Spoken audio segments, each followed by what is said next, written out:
Müğənni Günel Zeynalova qocalar evində yaşlı kişinin əlcək taxılaraq müxtəlif işgəncələrə məruz qalmasına münasibət bildirib. Bu barədə ifaçı sosial media hesabında yazıb. Səhər-səhər əsəblərim pozuldu. Allahın belə insanları sənə həvalə edirəm. Bu vicdansız məxluqları sən cəzalandır. Əgər bu dünyada ədalət varsa, qanun qarşısında cavab versinlər. O yaşlı insan bizim atamız, babamız ola bilərdi deyə Günel bildirib.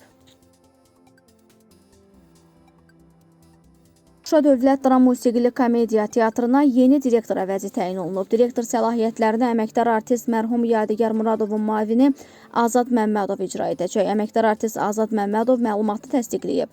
Yadigar Muradovun yerinə direktor əvəzi təyin edildi.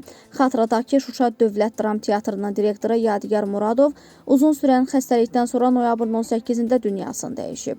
Mərhum xərçəng xəstəliyindən əziyyət çəkirdi.